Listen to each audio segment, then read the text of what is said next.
This week we have with us our special guest, Jason Zidle from Lenbrook. And Lenbrook is the sort of, I guess, umbrella company, which, correct me if I'm wrong, owns PSB, owns Blue Sound, NAD, and I believe you distribute DALI in North America, right? You don't own them, you distribute them. That's correct. But there's a deep, long partnership with DALI, and they share distribution worldwide. It's a very, very tight relationship. But you're right; those are the brands we own, and DALI is distributed by Lenbrook. Very cool. Well, thanks for joining us, Jason. It's always it's great always running into you at shows and stuff like that. So it's awesome that you're able to come on and spend some waste some time with us. I appreciate it. Love it. Happy to do it. Oh man. So yeah, I guess, we're going to sort of jump into it. Just to go over the basics. I mean, what do you do for Lenbrook and specifically DALI? I mean, what do you do? What's your job responsibility? I guess we should start with. Fair enough. Well, I'm considered the brand manager for DALI in North America. Mm-hmm. And as a brand manager, it means you touch on just about everything. Sales, marketing, PR, training, inventory maintenance. And what's also fun is you do a lot of product development. There's a lot of common desires and needs from North America and globally, but CI is a completely different ballgame.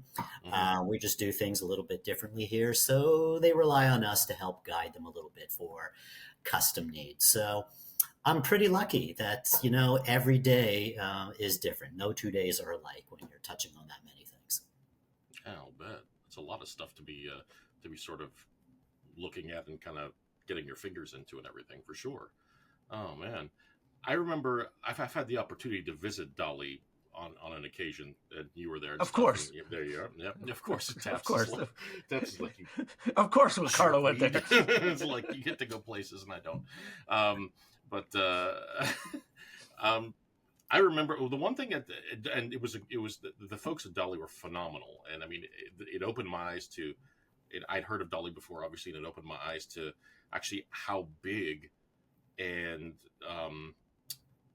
deep the company was with like all the stuff they do and the history they have and stuff. Mm-hmm. I remember one thing that stuck with me. I guess it's an odd sort of thing. We were sitting in a sort of marketing meeting, and the marketing guy put this big map of the world on the screen, and he had pointed out exactly where DALI was and all these places all over the world, and North America was there, and I noticed there was a lot less of the DALI spots in North America than there was everywhere else in the world, which they were saying, we want to crack the North American market. That's our big thing. And I can understand it because, I mean, before that, I mean, I'd heard of DALI, but wasn't very knowledgeable on everything they had. So how are they doing? I mean, are they making some inroads? Are they like, are they getting, the kind of attention they're after? Or how are things going on that route? Well, your impression is common to so many people. You and I have been in this industry forever, and I knew them very peripherally. They'd be present in a lot of European reviews, but they didn't have a big footprint in North America. Considering they have a Viking heritage, they didn't really do a good job at conquering North America. Once they got past Greenland, they sort of stopped, and I was like, this is good. The weather's getting bad, guys. We're turning back. This is where we call it quits. Absolutely. But, it is a challenging place to do business. There's lots of costs. It's a completely different culture, and you really need a lot of help to do it. And they are, they're the second biggest box speaker company in the world. So I'm not talking about, portable Bluetooth speakers or CI speakers, but really only behind Klipsch, the biggest manufacturer of tower speakers, bookshelf speakers. And I didn't know that. I discovered that when I was there. It's like, you're kidding me, really? Absolutely. It's eye-opening to a lot of people. And, they conquered Europe. They conquered Asia. they just never really got a great foothold in North America because it's a big challenge. And they tried, they undoubtedly tried on their own. They tried with other distributors. But since they've hooked up with Lenbrook, growing by leaps and bounds, now we're really getting out there, growing exponentially every year, and most importantly, really building some great brand awareness out there. You guys hearing that? I'm hearing a buzzing. Slight buzz. You I hear heard that? a little something, but I can do some sort of noise reduction on my end after, if that helps. No biggie, no biggie. Just wondering if everyone was hearing it or just me. Or then again, I stand close to those big speakers, so it could just be in my head. it could just be tonight. First signs of tinnitus, maybe. What's going on? It's like, no. Exactly. Oh man. So, just to say, yeah, I know exactly what you're saying, but slowly but surely, we are really kicking up the brand awareness in North America. Oh, outstanding. Taps, if you wanted to jump in or anything, or no, I mean it's funny because we had a chat previously in New York, and then I kind of got all my questions out there. So, so like, oh, great! So this is all on me then. All right, yeah. So, hey, there we go. But this is my professionalism coming out of like the only thing I ever really noticed was that when it came to speaking to audio manufacturers or companies, everyone is very buttoned down or very corporate. And then Jason was the only person that was very, like, not just articulate, but just like spoke like a normal person. And it was just like, oh, here's somebody engaging that's part of this. And so like having you as a rep for DALI is going to be a boon because you could just do all of that, the marketing speak, but then also just being conversational with people, which is an asset for a brand to have. So I really appreciate that. And what's so important is, look, people buy from people, and that's how you have to connect. I think, putting on a suit and either talking about percentage of brand awareness or the market you're trying to capture, you got to talk to people on a real personal level. That is what they get. There are definitely different buzzwords and things that turn on different people. You talk to an end user a little differently than you talk to the owner of the company. But the bottom line is they're people, and talk to them like that and get them engaged. And I appreciate that. I appreciate that input.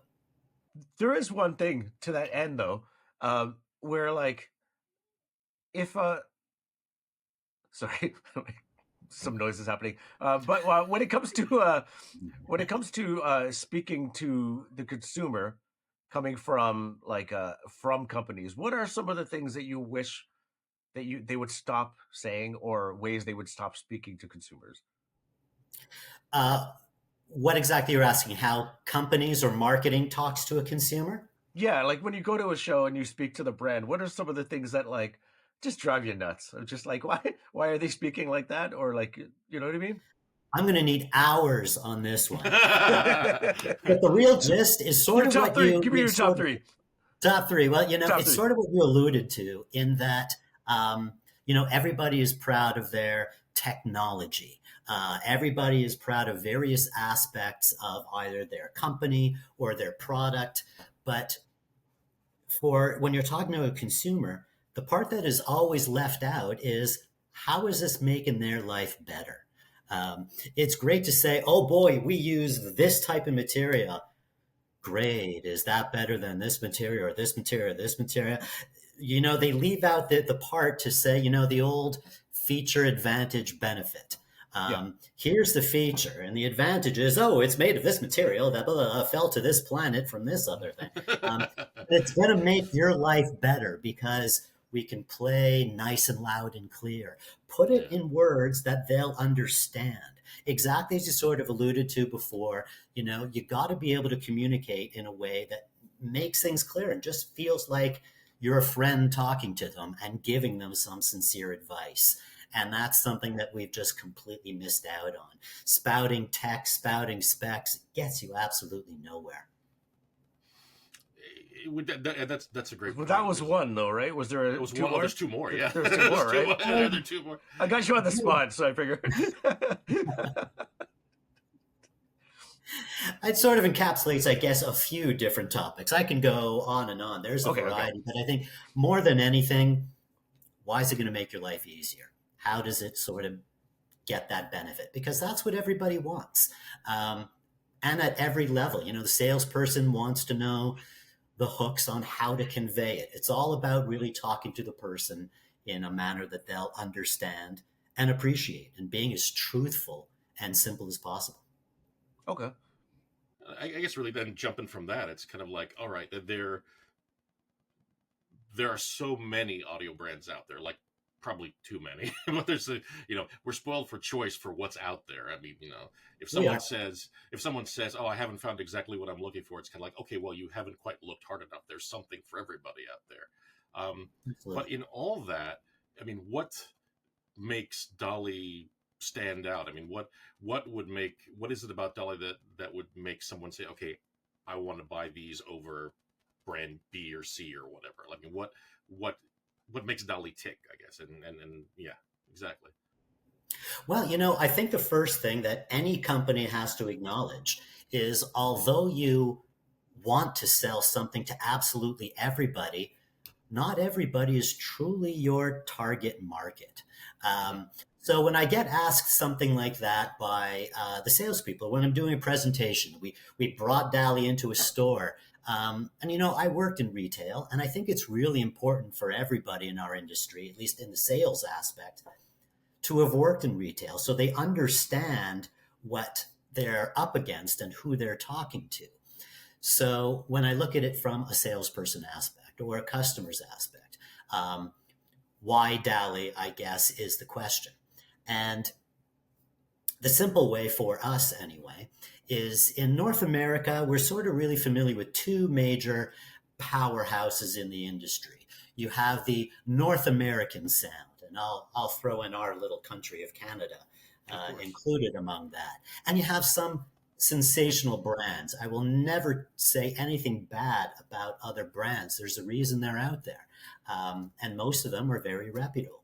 So you have this North American conglomerate, all these various companies that all have their thing, but there is still always this common thread of warm sounding, dare I say, almost a little bass heavy product. The other flip side that we know typically is British, and I might expand that to a little bit more of European sound. Yeah. And, a lot of engineering is based on, of course, the engineer himself, but the architecture and how things are made and how it's going to react in a given home. And typically those products over here emphasize the highs a little bit more. You have a little bit, I don't know, some may call it cold sounding. I think that's a little harsh, but, it emphasizes the highs a little bit. So you have this particularly warm sound. You have this sound that leans a little bit more towards the high. DALI is that Goldilocks where it goes, oh, this one is just right. It sort of fits right there in the middle. And what do people want? Another thing in retail, they'll ask, well, what sort of music do you listen to? And while that might apply to the occasional guy, most people, if you're dropping some good bucks on good speakers, they like a variety of musics and they want it to apply to everything. And that's where I say, this is why, DALI stands out a little bit more. There's a ton of other tech that I could go into, but sort of the common thread there is DALI technology not only enhances the side of audio performance, but it provides greater system reliability. It facilitates the job of the salesperson or the installer. And the bottom line, like I'll say, is it just improves the overall experience for the homeowner, the end user. Fair enough. Yeah. Another thing I found out when we were visiting is actually how many audio companies are in Denmark.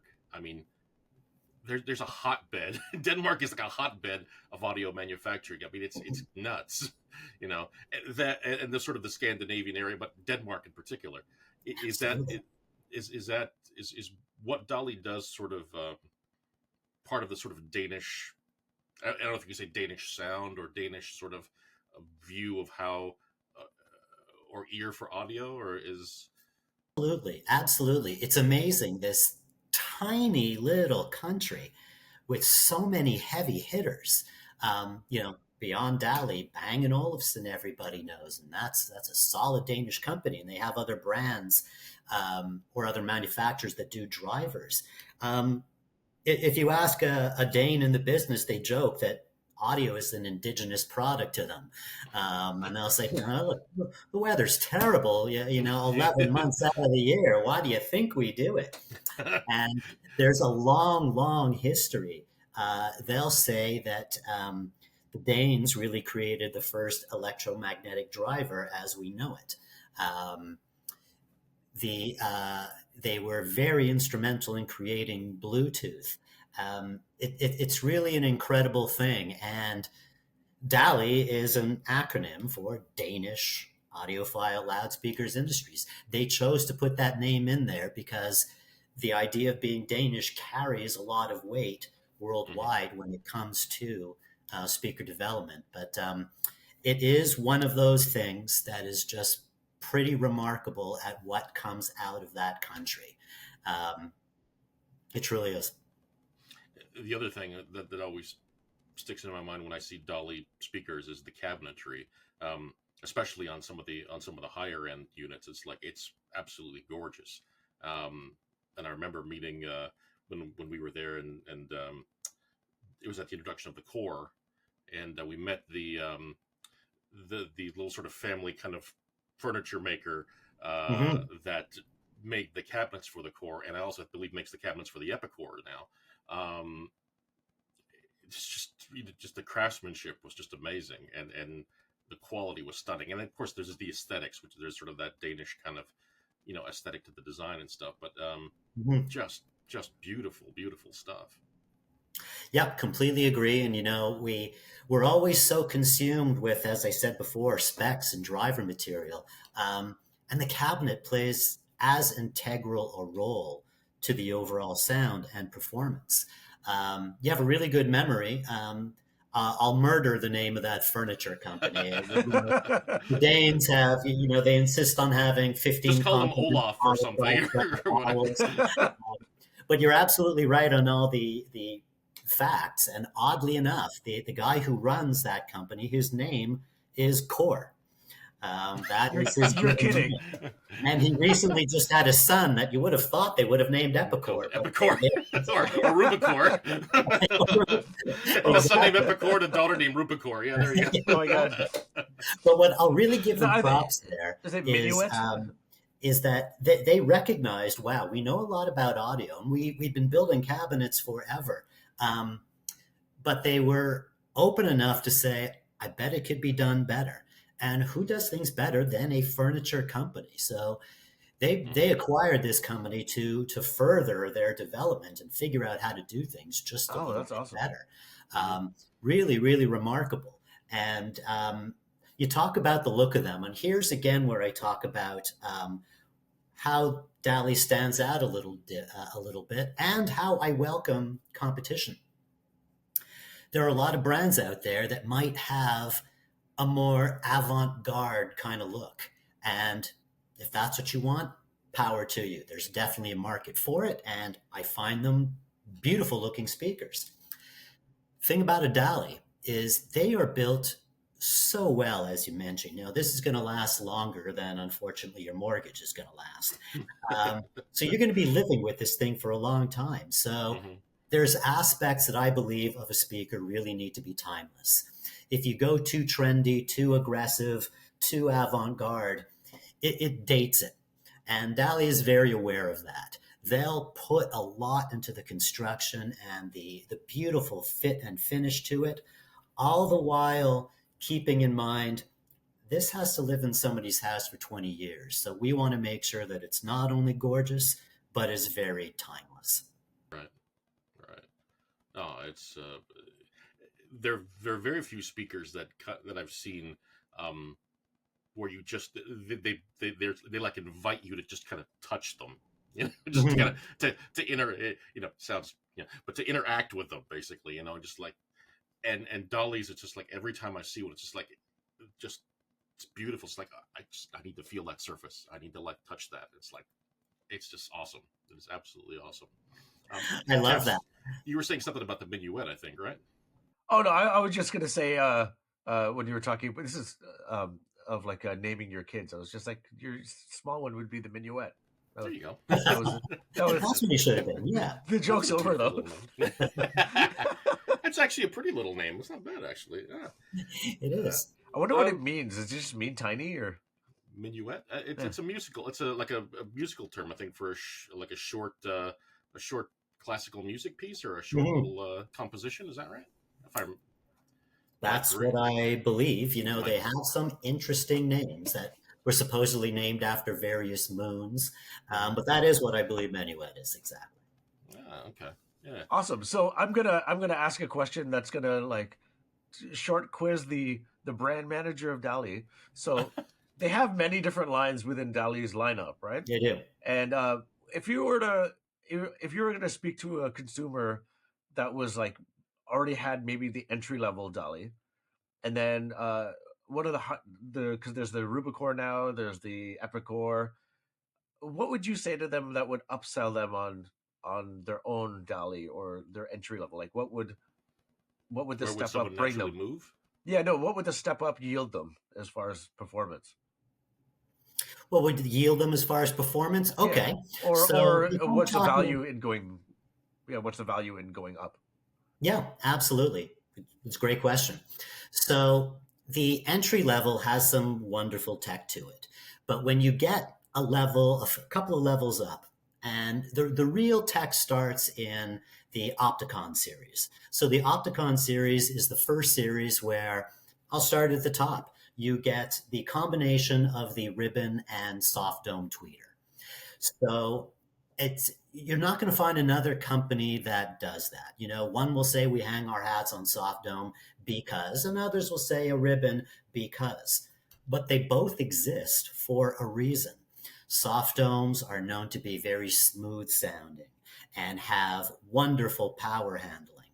And they have pretty decent dispersion to a certain level, to about 10K.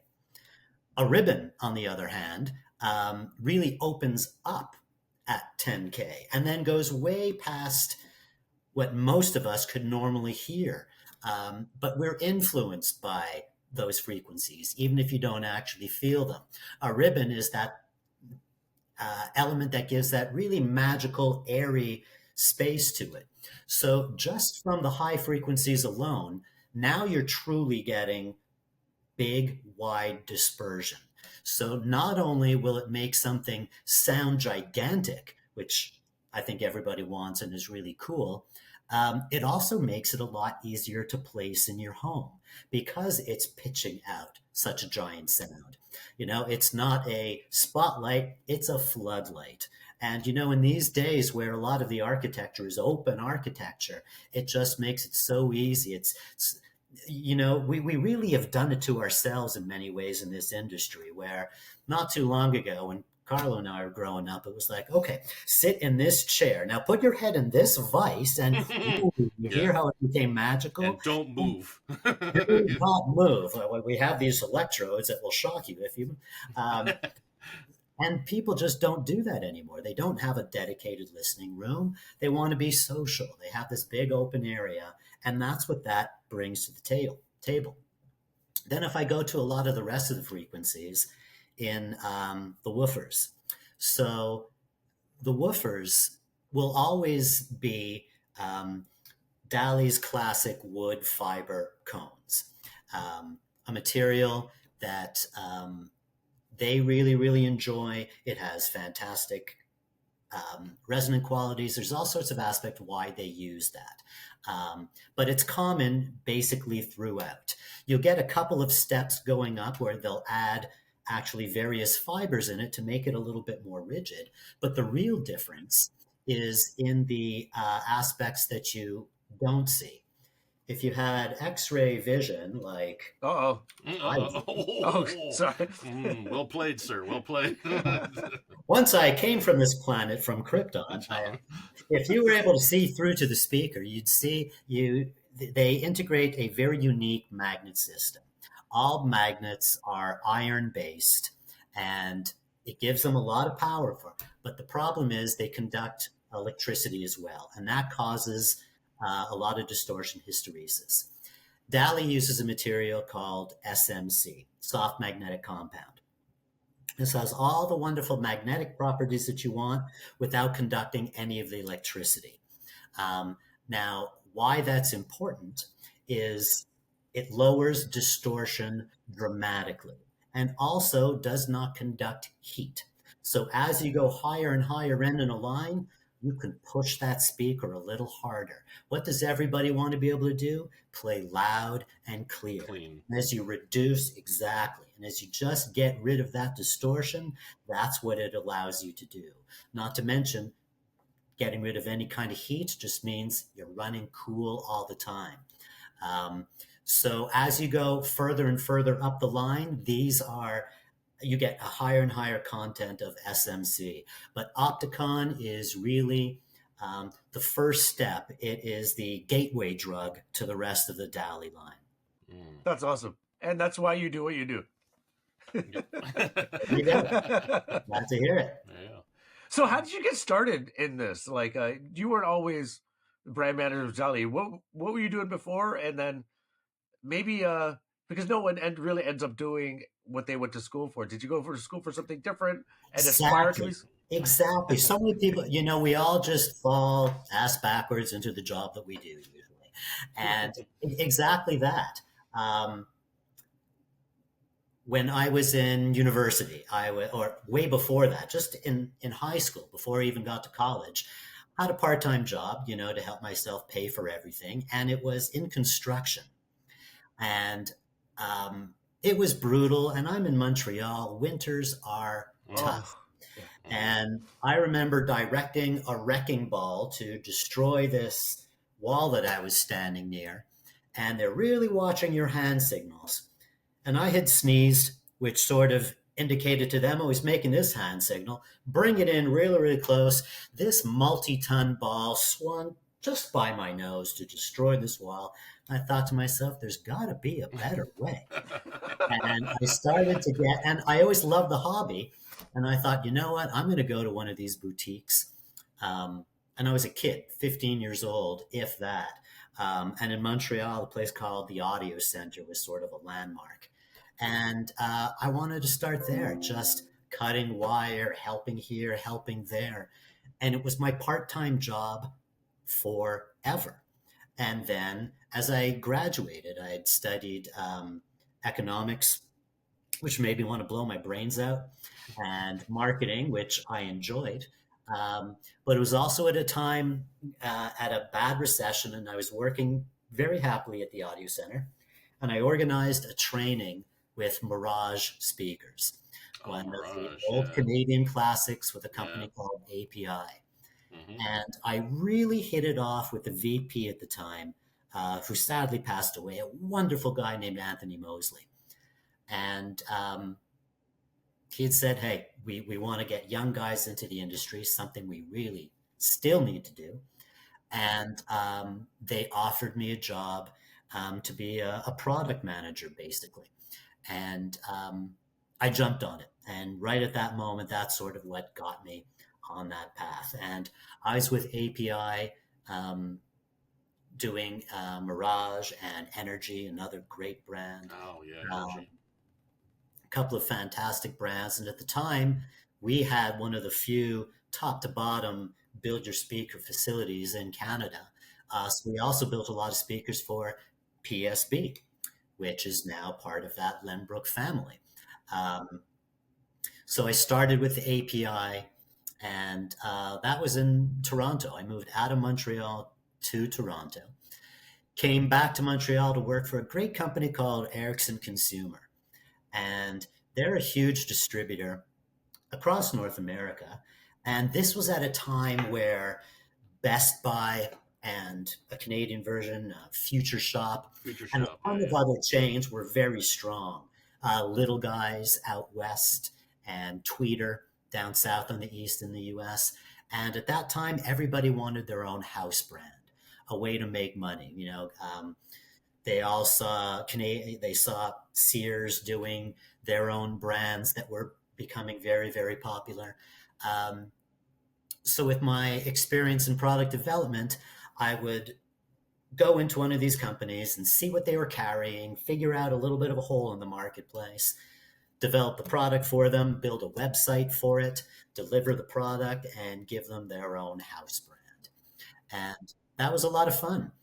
And eventually, other brands, very, very big brands, just started to bring their pricing down to sort of grab a piece of it. Competition got a little hotter there, so you don't see it quite as much, but a few survived. And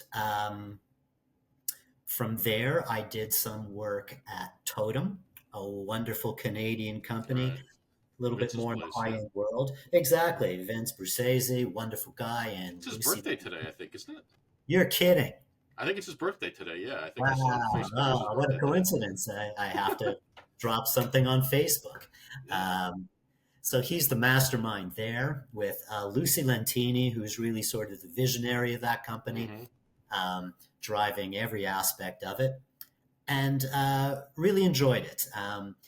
Did a lot of the product development for their powered speakers called Kin, and helped to guide their CI product development because they were very two-channel, which was great. But you know, those two-channel people are dying out, so you have to make sure you expand. And did that for them. Towards the end of my stay there, COVID hit. And they still employed me. They were wonderful people. I was working at home for a while. And a gentleman named David Kane, who is the senior VP at Lenbrook, he reached out to me to say, hey, we have DALI. We needed to have a little bit of guidance. I had known him from brands that while I was at Ericsson, we distributed for a company that he was working for. And he basically said, this job is made for you. And I had danced with Lenbrook previously, but my wife has roots here. I didn't want to go anywhere. But, you know, if there's a silver lining to COVID, it did open up people's eyes to working remotely. Yeah. And I know so many people at Lenbrook. They're a great all-star team. I have a lot of good friends there before I started. And when this opportunity came up, did a little research, did a deep dive with DALI and their interviews. Were two-way. I wanted to know more about the company and to see if I felt comfortable with it. And everything about it just seemed perfect. And that brought me here, where I've been going on 4 years now.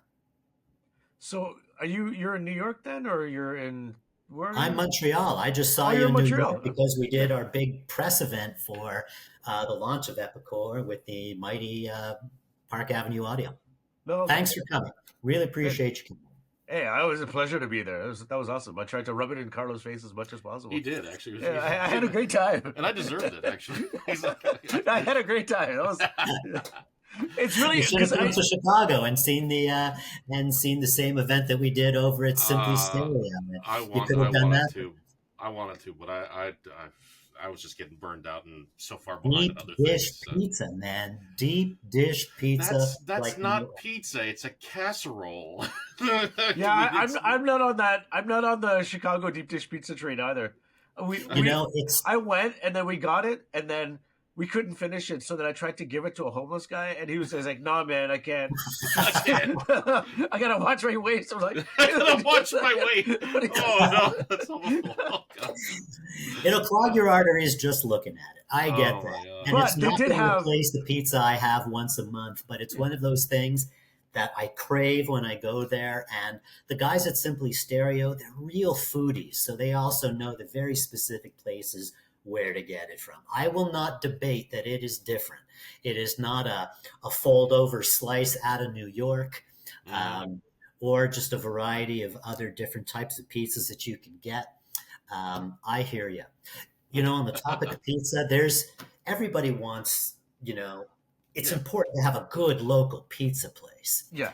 And I moved a couple of years ago just to a different part of town in Montreal. And I found a place, Taps, Carlo and I are older than you, so you may not grab this. Everyone thinks I'm way younger than I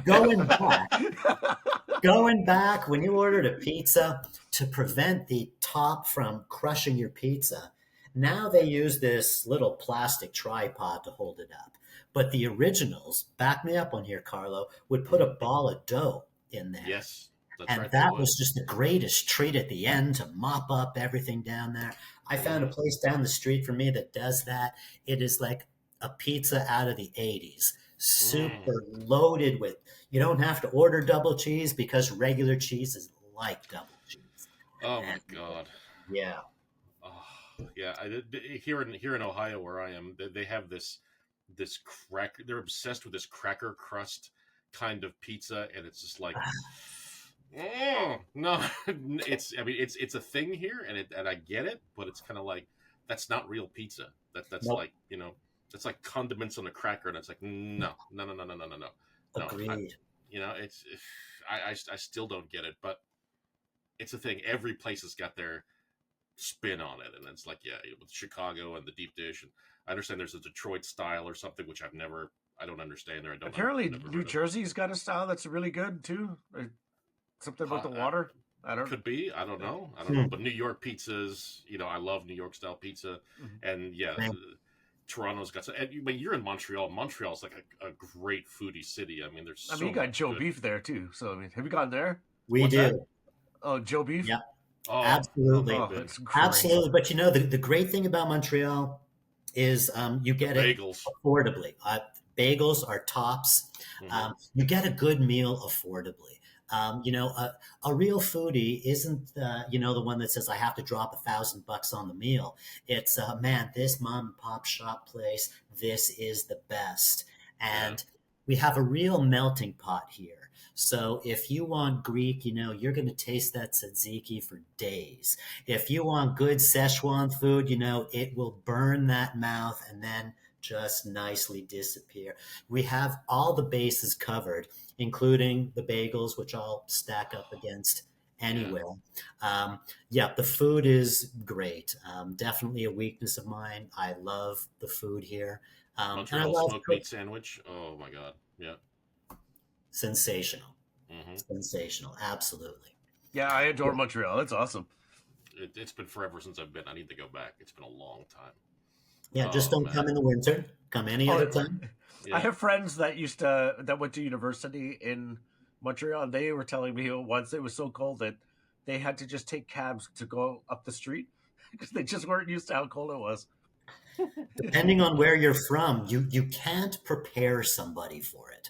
You really can't, properly prepare somebody for the punch in the face that is a Montreal winter. And, we were just going through a pretty nasty cold snap of minus 25 for about a week. When you're born here, you take it in stride. You know how to dress for it. My wife is from Colombia. This is foreign to her. Oh, wow. She need to grow an extra couple of layers of skin or whatever to kind of get used to. Exactly. But there's an expression I love. There is no bad weather, just bad clothes. If you're properly prepared for it, you can handle just about anything. Oh man. Yeah. So I know you talked about how you got started in the industry and stuff. What I'm curious about is, we obviously we're in this because we love the gear, we love music and everything. I'm curious, what is your first sort of concrete musical memory that kind of like got you, interested in music, interested in sound? First concrete memory. Well, I guess if you're literally talking first memory, I think everyone would love to say something like, oh, when I first listened to Let It Be, or opened up Dark Side of the Moon, and I'm calling bullshit. None of that BS. I'm calling people like that. I think I've never even heard that album, so... and you ask why we always say why we think you're younger than us. The truth is, I remember music in my dad's car, and it was an 8-track. And the first music I remember being exposed to was Harry Belafonte and Elvis. Those are the first tracks that I really sort of remember way back when. And I just remember, bobbing your head to it. You know immediately whether you're a music lover or if it's background kind of stuff. And that's sort of probably the earliest, furthest back memory of enjoying music and just getting into it from there. And maybe a little bit later on, just this much, still way, way, way young to be too selective. I loved the movie Grease, as a kid. Star Wars was in the theater and Grease was out there. That's one of my guilty pleasures. And then maybe as an early teen, catching a Springsteen concert. And, you can say what you want about whether or not you're a fan of his music. The guy is an incredible entertainer. And when you see something live for the first time and people loving what they do and getting it out there, it was, I'm liking this. I hope that there's some way that, life can be revolving around music. That's awesome. That is very cool. Very, very cool. Sorry, go ahead. Go ahead, Taps. Go ahead. No. So like when you do get like a pair of speakers into your place, like I assume every so often when DALI releases something, you do get to hear it. Sure. Is there like a go-to, like not an audiophile go-to, but just like a personal favorite that you just love listening to? That's a great question. And, I think you can ask somebody, hey, what's your favorite song? I think that lasts for a few months. And then, you're back onto this, you're back onto that. So it's hard to say. I think there's probably a bunch that I will just rotate through. And it could be anything from Springsteen and Stones and Paul Simon and all these things that I grew up with too.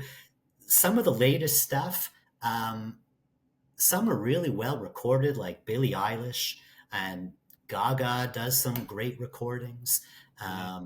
There's a lot of artists out there, but I think it rotates a lot. I don't know if there's a go-to, but maybe more to the favorite artists that I'll play just to see how it connects. Is it raising the hair in the back of my neck? That kind of stuff. So it'll always be the same rotation in that sense. I'm not a huge new music guy or newer music guy, but my wife introduced me actually to a couple. I mean, she loves Pink. And so she was introduced me to a couple of Pink songs, and I wasn't expecting them to sound as good as they do, but they were actually really well recorded on a few of these things. I was like, wow, yeah. Well, okay. Pop music has the most money thrown behind it, so it's always going to be well recorded. Mm-hmm. Yeah, but I was just, it just caught me by surprise. I was like, holy smokes! I was expecting it to sound, flat and overproduced or whatever, but this the stuff that she got me to listen to was like, wow. I was very. That's what I thought about Billie Eilish. I liked her music, but when I heard it on a good system, I was like, man, they thought about what they were doing when they did this. It was really, really impressive. Mm-hmm. Do you have a favorite? Since you're the DALI guy, do you have a particular personal favorite DALI product that you like? That's your absolute favorite? Wow, really playing Sophie's choice here. Who are my favorites? I lean towards sort of what I was talking about. I don't get that reference.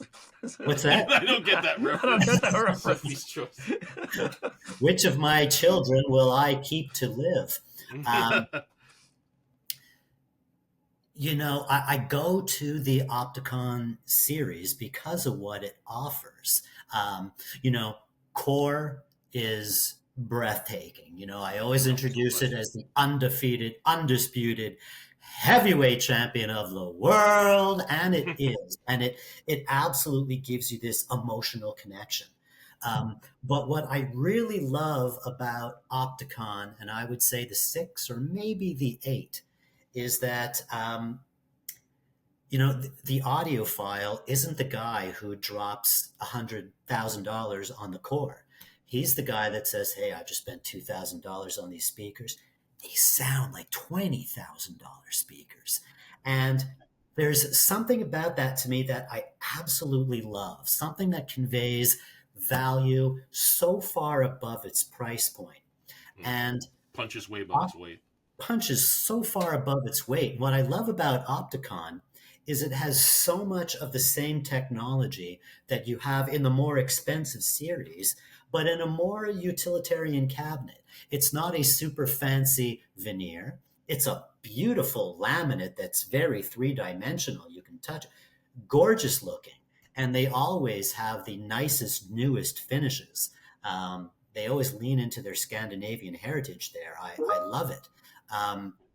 But the Opticon series has that high frequency module, has a really high content of SMC, just in a very simple cabinet. And the other thing I love about that, if I ever redo my floors, I'm not getting veneer. I have a giant dog who runs around and scratches the hell out of things. There's something to be said about the laminate. I love the bang for the buck, and Opticon 6 or Opticon 8 maybe. I'll single it down to those two as being my favorites because so much value there, so much bang for the buck goes up against the heavy hitters out there. Very cool. Yeah, a practical speaker for everyone's life, basically, and it gives them so much more than they bargained for.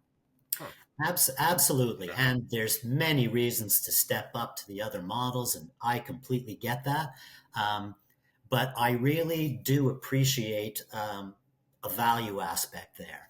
And it's in a target range, when you talk about that $2,500 to $5,000 range. That's really where the meat of the market is right now. That's a competitive field, yeah.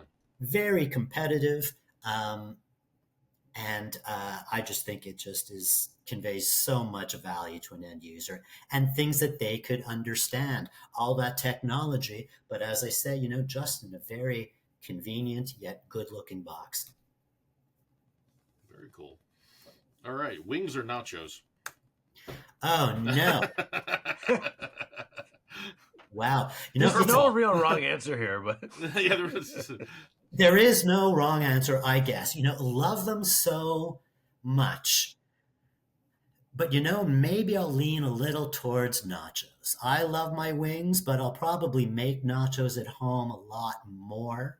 And I just might have them more often because you can mix them more with other things. Again, nothing against wings. Love them. Love that they come in a million different flavors. But if you're doing wings, you're probably doing wings. And nachos, I think, is sort of just an intro to some other wonderful things. Love them both so much. Yeah. So that's breaded or naked? Oh. If you did wings, would they be breaded or naked? I like that is the fight we have under this roof all the time. My wife is not a fan of the breaded, but I'll go towards either I really like a good crunchy wing, which is hard to find and hard to do right. And that's when I enjoy it good and breaded. Here there are some spectacular pubs where you can get everything from teriyaki to fall down insanely hot. Yeah. So you have a big wide selection, and those usually aren't as breaded. I can tell you a funny wing story. So we have a pub not far from here that does a million kind of wings like that. And I had a bunch of clients that we all wanted to go out. We wanted to go there and catch a game and just have some simple comfort food. So we see on the menu something that says something along the lines of 911 wings. Oh no! Must sign waiver. Oh, jeez. No. Okay. So just like that, you're begging it. Oh well, I gotta do that, right? Now, I didn't see it, but the other guys on there said, "Well, we have to order. We have to try." So we did, and brutal hot. But there used to be this show called Man vs. Food, a fantastic show where every now and then he'd go up against spicy things. And what I learned on that show is just commit to it. Don't dance around it. Didn't he die? Didn't he die? He hosts some other great shows. I love that so, guy. Okay. Didn't he die? So I learned you commit to it, go. And I did. And I was like, okay, that was brutally hot. Looking at my fingers because these are wings. I should go wash my hands before I do something stupid, before I touch my eyes and go blind. So I excuse myself and go to the washroom. Now, what do you instinctively do when you walk into a bathroom? Now, I had cleaned my hands pretty well with a napkin, but nonetheless, I was doing what you do when you go to a bathroom and then continue to wash my hands. About 15 seconds in, I'm noticing something is stirring down there. Something's going on, and no matter how much you wash your damn hands, you know, where this time I clean them off on the napkin. I say this as a public as a public service. PR. It's a public service announcement. Exactly. Use the wet ones. Do whatever you need to. Wash your hands before you hurt important parts of your body. Yeah, wash before you wink. That's the. There you go. Just makes me uncomfortable even thinking about it. Oh my god. Public service message: hot wings and wanking. No. Yeah. Wear gloves. Exactly. Oh, Probably too much information for a show like this, but hey. Oh, we have no shame here. It's okay. Carlo sometimes swears, so he gets a rare treat. Sometimes. I've been known to do that. Oh man, it's something that you mentioned your time with API when you were working your way up and into the industry. It just reminded me the first pair of speakers I ever bought with my own money were I get the name right, Image Concept 200s, which was a brand that was made by API. This was back in, I don't know, the 80s, I think it was, because they were making, Energy and a few other brands. Sound Dynamics was Sound another Dynamics, brand. Yeah. But that was my very first pair of speakers, and I remember I had them for a few years. I loved them. I sold them to move to something else, and then ever since then, I've always in the back of my mind, I wish I never sold those speakers. I loved them. I just loved the way they sounded. Well, everyone says you always remember your first. And I remember my first amp was an NAD 7225 with some Paradigm 5 SEs, which were monster bookshelves. Back when bookshelves, like the way they're doing the retro stuff these days, bookshelves that are 2 feet tall and 8 inches wide, that kind of stuff. Lovely wood finish or whatever on them and stuff. Yeah. Exactly. And we all say, we love these things. We wish we hadn't thrown them out. I mean, they'd be just all over the place. But there is something to be said about your connection to them and the art for them. When I'm on one of these calls with DALI, there's a distributor somewhere in Europe. In his office on his back wall, he just has a wall of boom boxes. And I thought, oh, that is the coolest thing. I wish I had kept mine. I had a reel-to-reel. That didn't work. I just loved the way that it looked. And, it would be that kind of stuff. I wish I had some of my old favorite speakers, electronics, just to have that little museum. I still have some of my old Walkmans that I accumulated over the years, like nice 2 or 3 Walkmans, a Discman, and a couple other things. I mean, a couple of them sort of work, but they're just in the back of my shelf. I just keep them there for like mementos or whatever. Well, the crazy thing is how rare the technology inside your Walkmans is. Like I saw a thing, I think The Verge did it, of like, why are all the new Walkmans so big? And it's because all of the dies and all the machinery used to make that stuff doesn't exist anymore. Like it's all gone. So like all the iterations they did to get those Walkmans down in size, those don't exist anymore. So now if anyone makes a new Walkman, not only do the chips to make the Dolby and whatever, those don't exist anymore, but then like to make, because like I see all the new tape decks, I'm like, why are these are huge, like this don't make any sense. But like I remember them having ones that were just bigger than the cassette. Yeah. And some of them had like opened on both sides, so you could put 2 cassettes in them or whatever. Yeah, but none of that exists anymore. No. Amazing. So I know that they've rare been technology. I have I have a Walkman Professional, a Sony Walkman Professional that I just loved, and I scrimped and saved for that thing, and it still works. It plays. It won't rewind or fast forward, but it will play, and it still sounds great with a tape in it. But I was thinking to myself, can I even take this somewhere to get the the fast forward and rewind fixed? Or I mean, I don't even know. But yeah, I love that thing, and it's built like, you could give someone a concussion with it. It's built so solidly, you know. But yeah, that's how I got my start in audio, through personal audio, and just kind of worked my way up that way. But yeah, I love those things. Yeah. Absolutely. Yeah. So I miss all the I miss the boom boxes, like the speakers. I had like the Panasonic dual cassette with the CD on top with too many drivers on it and the equalizer and like little light displays all over. Yeah, I love those things. Oh god, they had some boom boxes that actually had turntables in them that came out or whatever. I remember seeing in some like store windows and stuff. I'm like, geez. Insane battery eaters. They needed the D style massive batteries, and you need like an army of them in there just to like to see if they would run for any length of time. Exactly. But all this audio stuff, it's like a time machine. It brings you back. You remember it. You associate the emotions you had with it, and the time, the friends and music you were listening to for that. It's that kind of stuff that I wish I still kept my Walkman, my CD portable, my boombox, just to do exactly that. Have it on the wall and look at it. And it's just so funny because I mean, you look back through the years. It's like you see how styles, cycle back in fashion, and whether it's clothes, whether it's design, whether it's appreciation for certain kinds of art or whatever.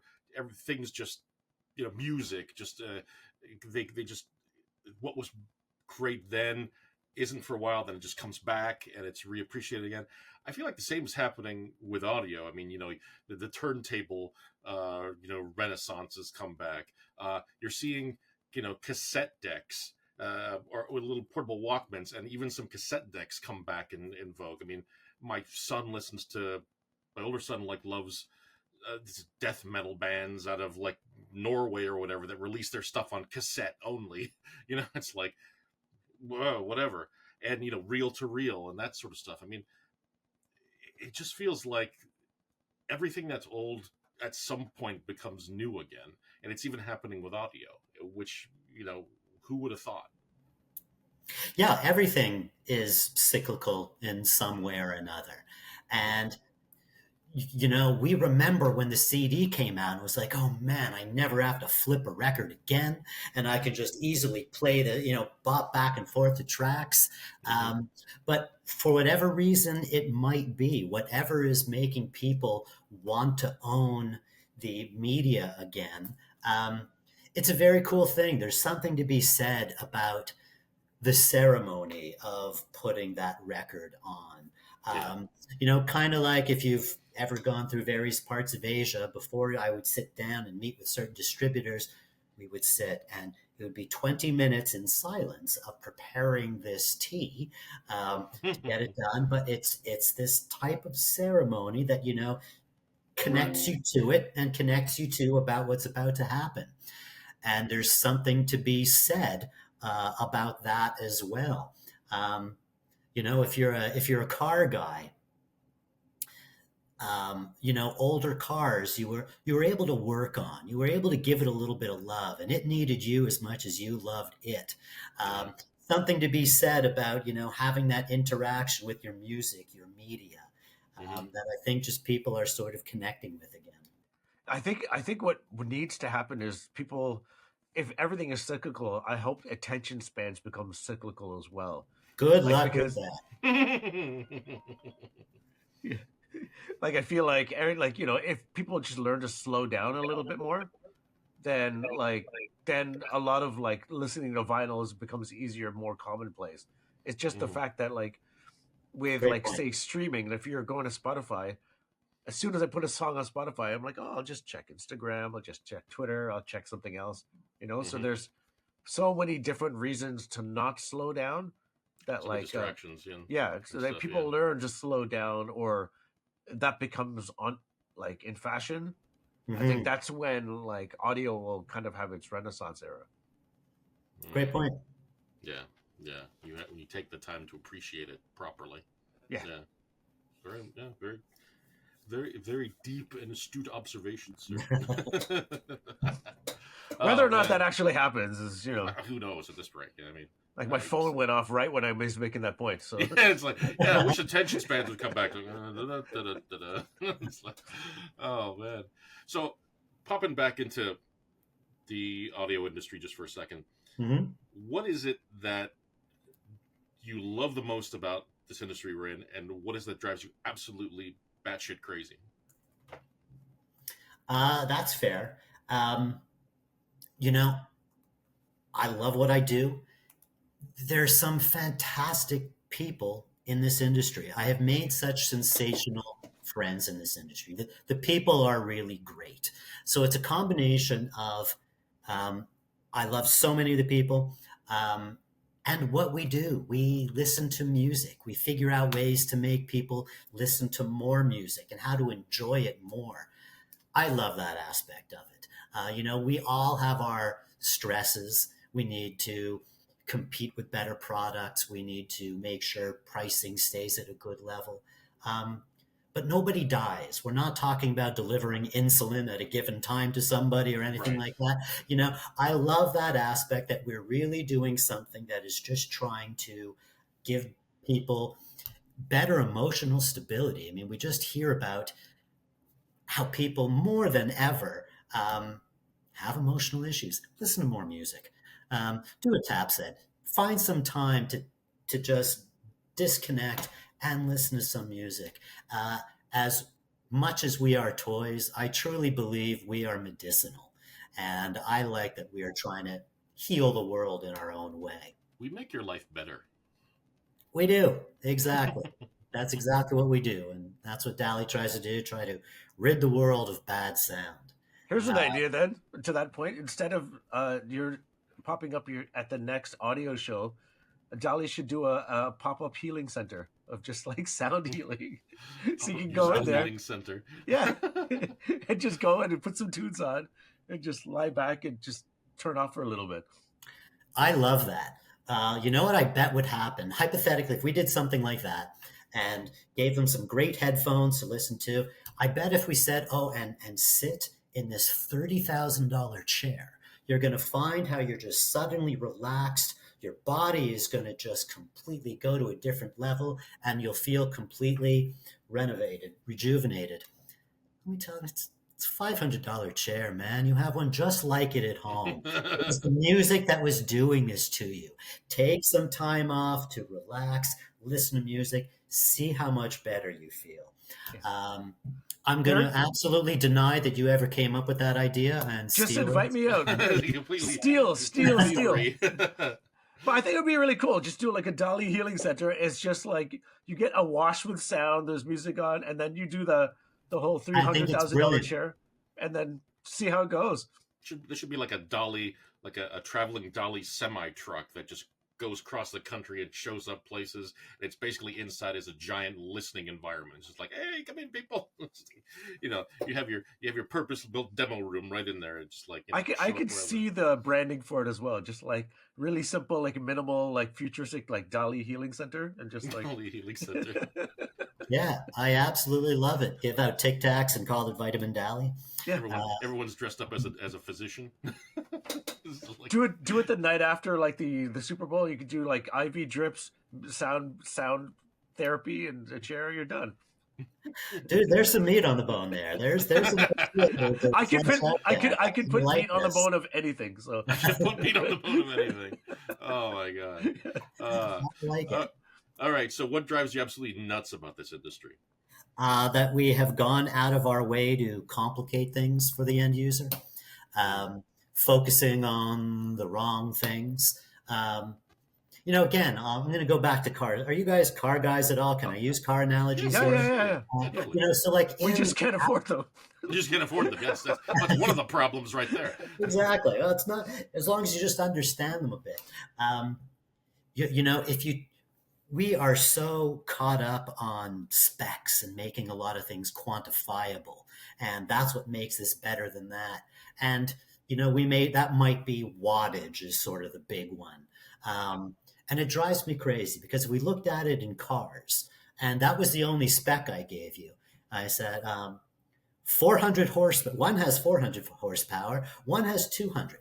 Which one do you want pulling your car? Well, everyone is going to say, oh, it's got to be the one with more horsepower. You know what? Maybe not, because the torque would be important. There's so many other aspects. If you just take one out, do you want the Porsche pulling your car or the pickup truck? Right.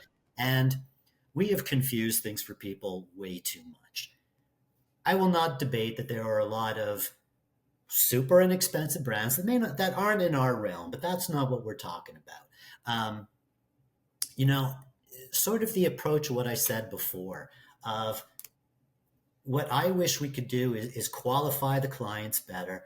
Hey, tell me where it's going to go in your room. How do you like to listen? What are you going to do? If you can get it out of a person to say that, I like to keep it cranked to 10 all the time, and I turn down the treble all the way, and I want it to sound like when I'm outside waiting to get into a club.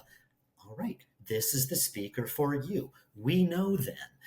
Making it in a way that if you do the right triage, you should be able to figure it out.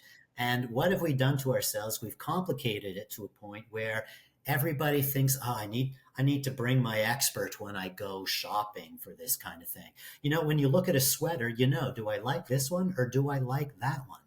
If you're properly qualified and somebody plays something for you, then they should know, yeah, this is good. I like this. We focus on too much on things that truly aren't quantifiable. There are too many people. Mm-hmm. Too many people out there, pitching various kinds of snake oil.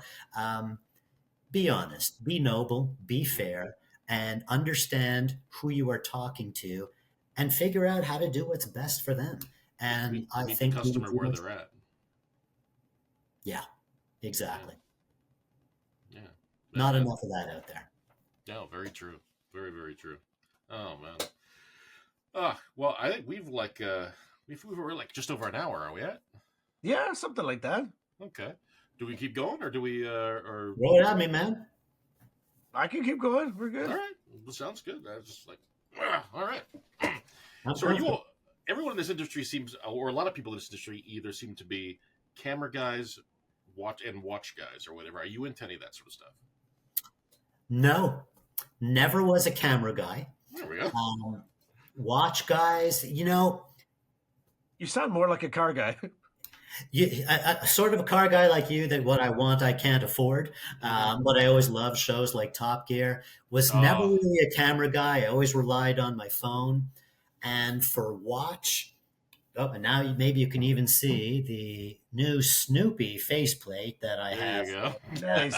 For the that, and I just like to try to count the steps and stuff like that, but never really got into either in a big way. Is there a part of tech that you're into besides speakers or amps? Like what is like? Actually, what's your home system like then? What do you got at home? I think anybody like us, we probably have a few. I have the bigger system downstairs with a beefy NAD amplifier and some Rubicon 8s. But I make sure there's sound accessible in every room, and that could just be simple Bluetooth speakers or a sound bar. Very easy like that, but I like to have it absolutely everywhere. I say with no shame whatsoever, I love TV. I love watching TV. I love it. I love it so much. I just want bigger and bigger and bigger. And kind of the same reason I think I changed my last car, not because it was falling apart, but it was old technology. Man, what do you mean I have to wire up my phone and Bluetooth and stuff like that? My TV in the main room doesn't have HDMI eARC.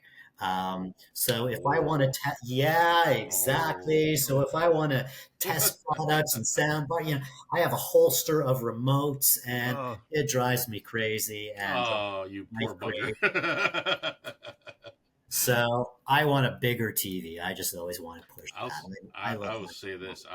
For the longest time, I was always like, I mean, putting together a home theater, I still have an old Pioneer 50-inch plasma that, it just will not die. And that's the display. And it's like, it's only a 1080p display. It's like, it's not 4K or anything. And for the longest time, I'm like, you know what? I'm more interested in the sound than I am in the picture. The picture's like, whatever, but the sound will immerse me, and that carries me into it. And pictures, whatever. I got my hands recently on like one of those little, I think it's a Hisense. It's like one of those ultra short throw projectors that you put up really close to the screen, and I got my hands on a 120-inch screen, and I'm like, holy blah. What the hell have I been missing? It's just like, and my wife, who doesn't really care about this stuff normally, she's like, whatever. We came down here and we were watching, was it Great British Bake Off on this thing, and she was like, Love it. oh my god. It's like, where has this been all our lives? It's just like, That technology blows me away. The short throw and how fantastic they've gotten, not sensitive particularly to light all that much. I mean, you get a great picture in right. the average living room. That stuff blows me away. Yeah. And the only shame part about it, or sad part about it, is the projectors are affordable, but the right kind of screens tend to be a little pricey. That's the only thing that they have to sort out. But other than that, so I did hear though that like the screen stuff is kind of not as true. Like you could calibrate it to go on whatever wall you're on, right? I know that's true for most regular projectors. The ultra short throw, I don't know. I've always been told you need, like, what do they call it? ALR, ambient light rejecting screen, because it needs to be a particular kind to work with the short distance between the projector and the screen. But most other projectors, you could reasonably project them on anything. So and tweak for it. Yeah. So, but I know huge pictures, like, okay, sold. Absolutely. How big was the screen that you were watching then? Like how big? My old Pioneer? No, the projector. The projection. How big did you get? 120 inch. Oh my god. 120 inch. Yeah. That's amazing. It's something else. I mean, it was streaming stuff on it. I mean, like I said, Great British Baking Show or any of the stuff on Apple TV looks phenomenal. But I'm a bit of an old movie buff. I like old black and white movies, classic film noir and that sort of stuff. My wife got me the 4K Criterion's 4K remaster of Yojimbo and Sanjuro, the Kurosawa samurai movies from like the late 60s or the early 60s. And just on that screen, it was like, oh my God. I mean, the black and white, but it's beautiful film-like image. And it's just so, I mean, it was perfect. I mean, it felt like I was in a theater watching it. And it's like, it wasn't, digitally this or this or that. I mean, it was just looked like they did it. You could admire the film grain. You can admire everything about the design. The cinematography and all that stuff. And it's just like, holy moly! It just immersed you into it even more. And it's like, oh my God, okay. And the sound for those movies was like mono crap, but I mean it was clear. But just the visuals were like absolutely stunning. So, yeah. So then, Jason, are you buying a new TV then, or? I really want to. That was something I was considering over the whole Black Friday thing. I didn't cave in. But, that I think is going to be the present at the end of tax season. We'll see how that goes, and I'm going to jump in. I have a friend at Samsung who promised me some stuff, so I think I just might do that because I would really love a new one. It's nice to know people. It is. It is. Oh man, yeah, totally. Um, what do you have a song that's like your favorite rage song? I mean, you're in the car and it's like, you're on a bad day or something's going on and you're like, you need something that's got energy in it and you just want to say, piss off to everybody and crank this thing up. Did you guys ever watch the series? I can't believe I just forgot the Motorcycle Gang. Motorcycle Gang. Oh man! I know I think I know what you're talking about, but it's the guy, the guy who's the actor in it was like, he's the guy who played Hellboy or whatever. Sons of Anarchy. Sons of Anarchy. So, Sons of Anarchy. There's a group called AWOL Nation does a song called "Burn It Down," and that came out of there. Never heard of the band, never heard it, but yeah, it just gets me going like crazy. No Surrender, Bruce Springsteen. That's something that hypes me up. I like old school rap, so Mama Said Knock You Out. That's another one that I'll get. Knock You Out. There. Yeah, so those are some that are on my repeat for, on my phone, it'll say gym. It's not my gym. And I just go downstairs to maybe lift a couple of weights or realistically walk my dog. But walk my dog. Mama said knock you out. Come on, Poochie, let's go. Oh, man. Exactly. Those are probably some of my hype songs. Oh, very cool. And is there a song that you would be embarrassed if people knew that you actually liked it? Way too many. Sure. I already said that, hey, I was open about liking Grease. That was one of my earliest movie memories. I love that soundtrack.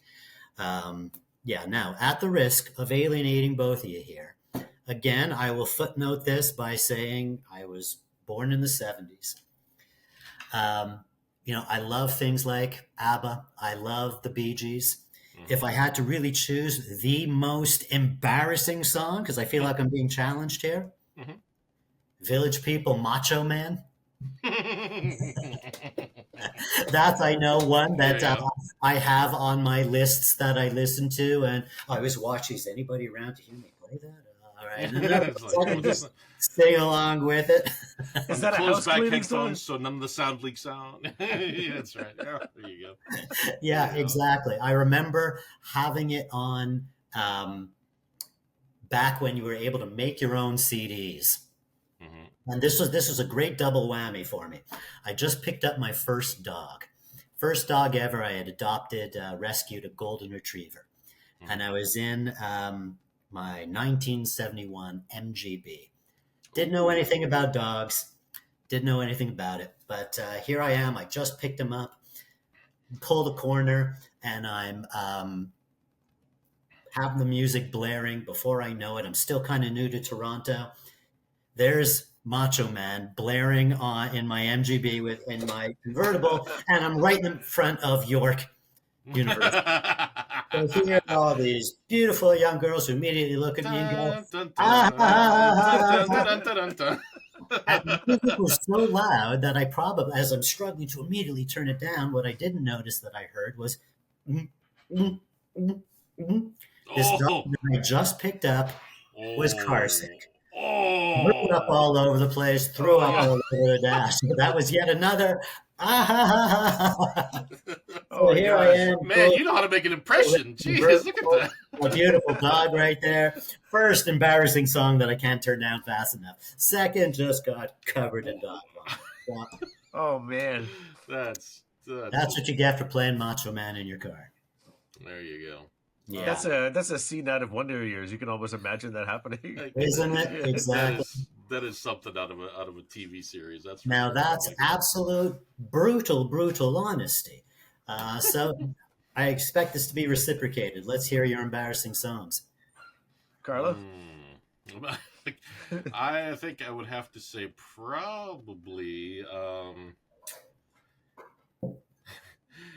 Paula Abdul, "The Way That You Love Me." Yeah, that's probably would be the one. Yeah, yeah. I had made a bunch of mixtapes in the car for the car when I had the car actually had tapes and I had a cassette deck, and loved making mixtapes, and had a bunch of friends from work in the car. We were going to lunch, and I had the music on, and then all of a sudden, and I mixed up tracks all over the place from Led Zeppelin, Cream, some jazz, and something there. And then all of a sudden, after some Cream comes on, there's like Paul Abdul comes on, and everyone in the car is like stops and looks at me. He's like, "What the hell is that?" And they start laughing at me, and I'm like, "It's okay, don't worry about that. Next song." But it's just like I like the beat of it, and then it's a great song. It's a great song. I give it full I props. don't think there's any. I You feel don't have to. gypped here, You don't have Carlo. to I feel like tell. gypped. Paula Abdul, she's an award winner. Hey, she's great. May not be everybody's kind of thing, but I get that. Okay, I got two. Maybe this will help. All right. Number one, Bryan Adams. So Bryan Adams. I like Bryan Adams. I liked it when I was a kid. I just never got over Summer it. of '69 is one of those other ones that's on my Yeah. hype list. And then, you mentioned Billie Eilish earlier, Yep. but somebody did a cat version of "What Was I Made For" or "What Am I Here For" from the Barbie soundtrack, and my kids were listening to it. It's on Spotify, and it's in my head all the time. I can't get it out. Someone just meows to that song. That's hysterical. All right, now I feel a little better. Now I Okay. feel like we've shared. I've got one other one for you. And you mentioned like Saturday Night Fever. Yeah. The, Saturday Night Fever album. There's one song on there that I remember hearing when I was a kid because my sister had that double album, and she's like 11 years older than I am, so I was younger when I heard this.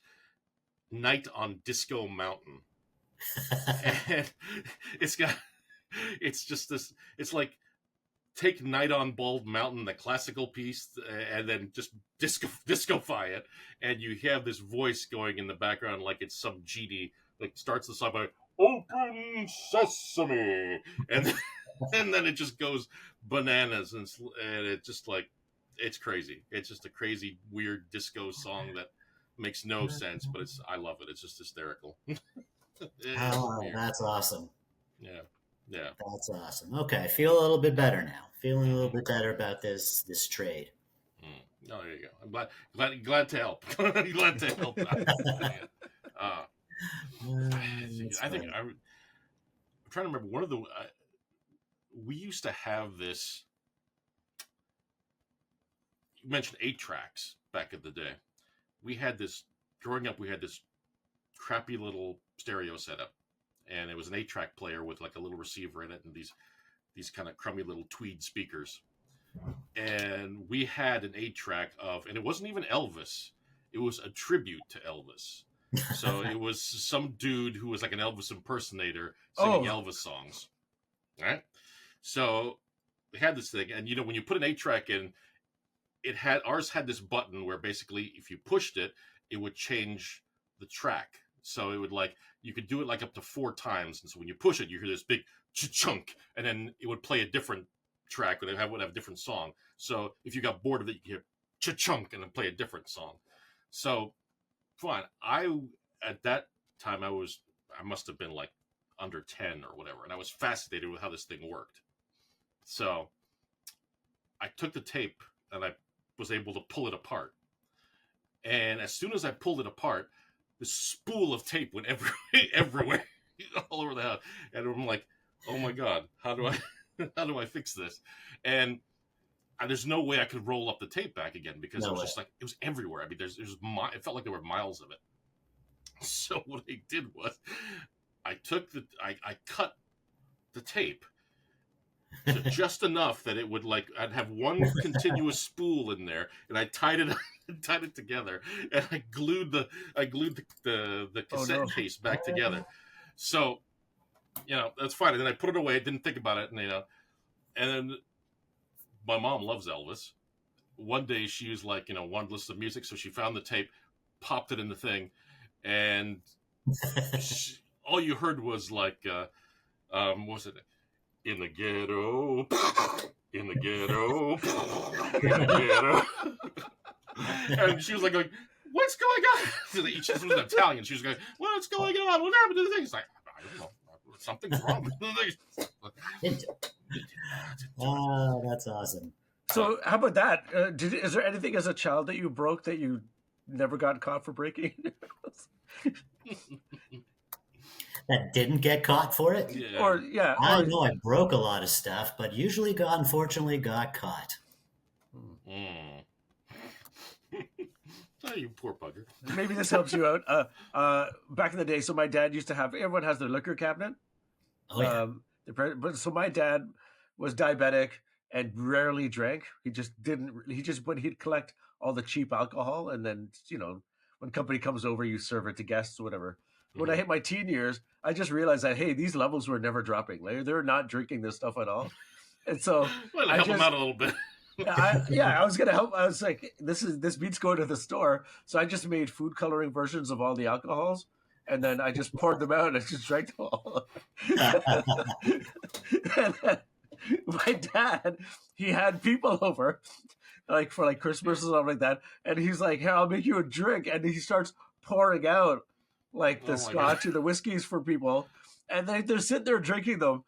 And I'm just like, oh no, like, this has no alcohol in it. This is just food coloring and water. And they just didn't say anything. I hope none of those folks were responsible for your dad's employment or anything like that. So my dad just probably, these guys were probably like, hey man, there's no booze in this. Like, what is this? Oh my God. Oh no! That's horrible. Well, that's funny. That's like, oh my God, that's crazy. And you got caught for it? No. No. They didn't have the heart to say, like, hey, what are you serving me? No booze? He just looked like the cheapest man alive because his son was a drunk. Oh my God, that's funny. Oh dear. So on the booze subject, wine, sake, scotch, whiskey, or beer? You know, I never developed a taste for wine. Never huge on beer. Cold sake. That would be. We have to hang out. Yeah, we do. We definitely do. Yeah. All for it, man. All for it. If you like that, then you probably like sushi. It kind of go hand in hand. So, yeah. Where are you based, Taps? I'm in Toronto, Oakville, just outside of Toronto. Yeah, we all have to get together for a great dinner. Sounds like we all kind of like the same thing there. Oh, yeah. That would be great. You all sound like you're kind of foodies as well. Oh, yeah. We could eat. Look at me. I don't have a girlish figure. I love I'm all about food. Well, it depends what kind of girl you're into, right? Like, anyone like to cook? Oh, yeah. Yes. I love absolutely. cooking. We love cooking. Yep. Absolutely love it. There's a variety of things I can do. A few of my specialties are Asian dishes. My first wife was Chinese. That's grammatically incorrect. I'm confident she's still Chinese. It's just no longer my wife. Your starter wife. Yeah, exactly. Starter wife. That's right. So a lot of fun dishes that I can do, and I definitely enjoy cooking. But man, something to be said about having a good meal with a bunch of friends. I'm looking forward to when we can all hook up. Awesome. Do you go to the shows, Taps? I run into Carlo all the time, and I'm looking forward to doing the next. I sometimes go. To be honest,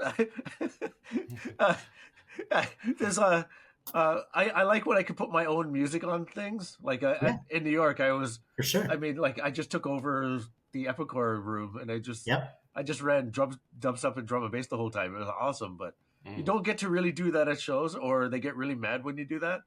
So that drives me nuts. You know, you should be able to.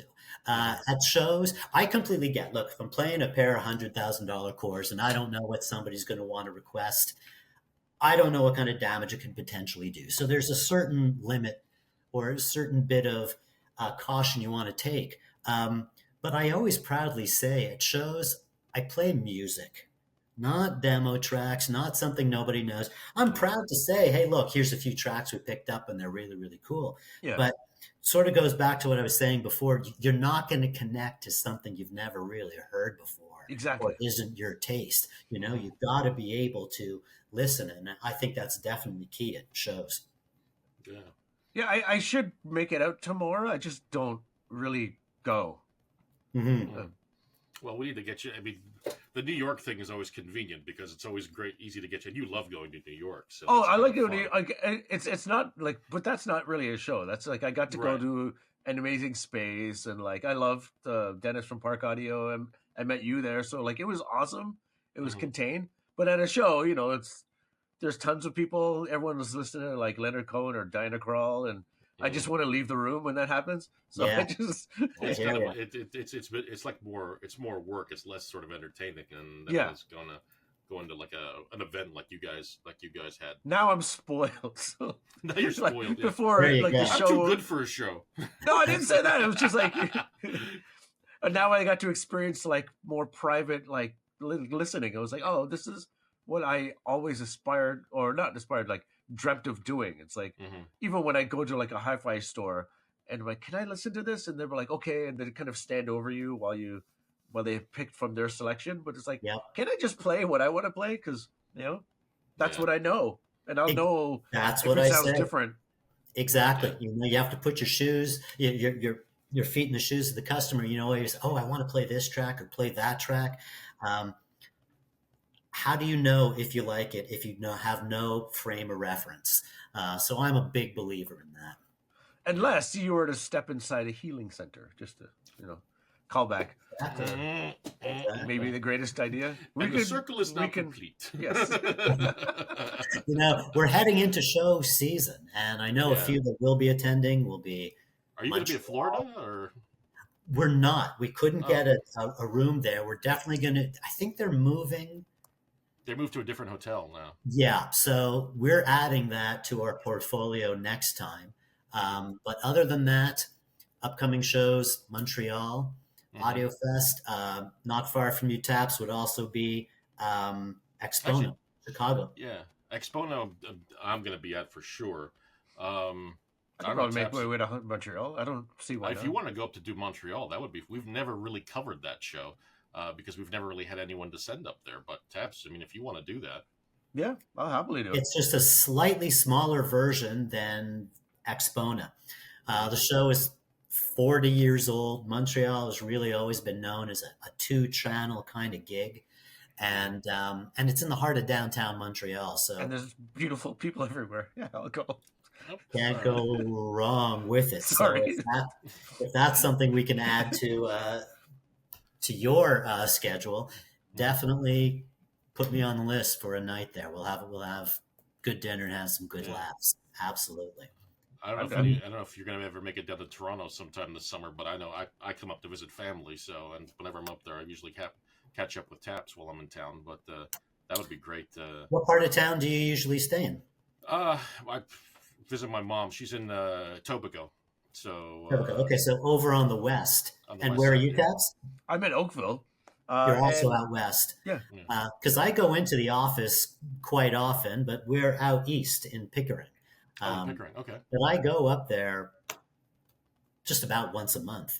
And I'll have to consider that. If you don't mind doing a little driving, we can definitely hook up for that. That would be cool. That would Absolutely be worth doing for sure. I know I'm going to be going up there at least sometime this summer for sure.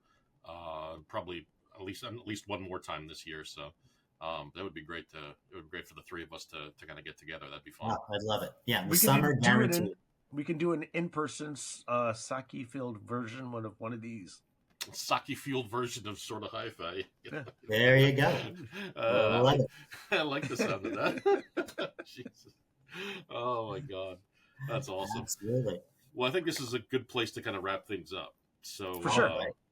Yeah. Thank you so much for doing this. A pleasure. Thank you guys for the time. It's been a ball talking about everything from industry to food and cars. Had a great time.